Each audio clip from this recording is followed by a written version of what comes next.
Chapter 2. Ryu, darling, I'm so happy for you. Mrs. Hayabusa's dark eyes glowed with warmth. She returned her son's enthusiastic hug and realized once again that she had to stand on her tiptoes.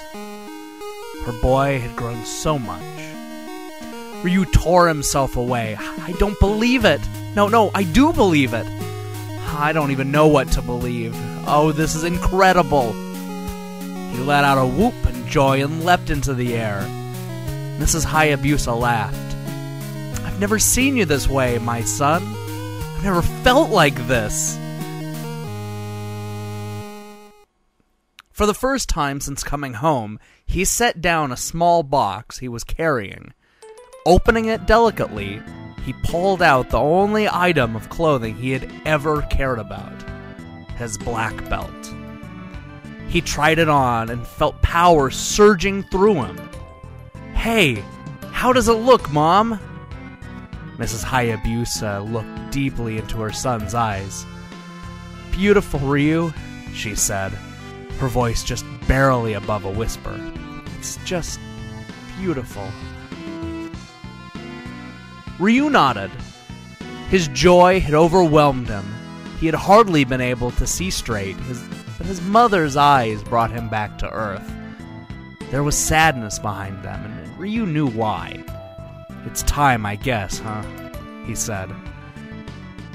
Ryu could tell his mother was trying not to look too upset. She held her head high and smiled. My dearest son, she said, I know your fate was determined for you many, many years ago. You began your training when you were still in diapers. I have watched you, seen your progress, shared your joy.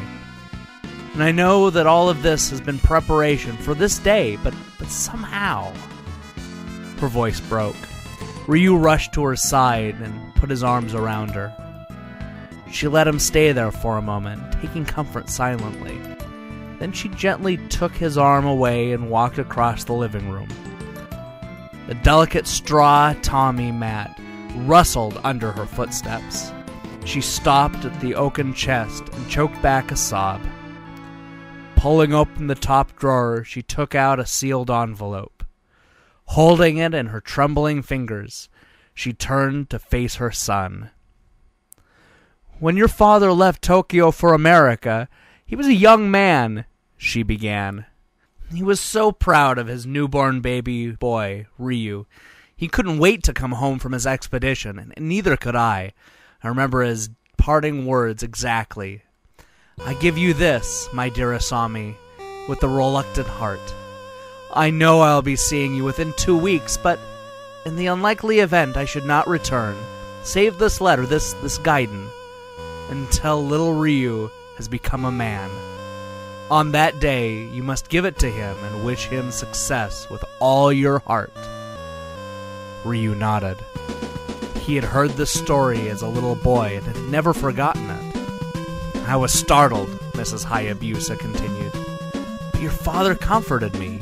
He assured me that he'd come home, and I believed him. She lowered her eyes.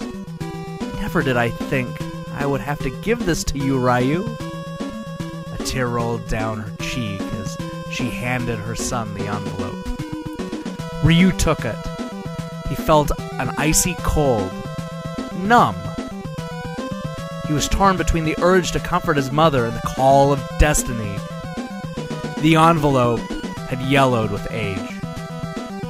He shuddered when he saw the words written on it. For Ryu, upon his passage to manhood, it said. His father's faded handwriting was an eerie reminder of a man he had never met. The man whose disappearance he still did not understand.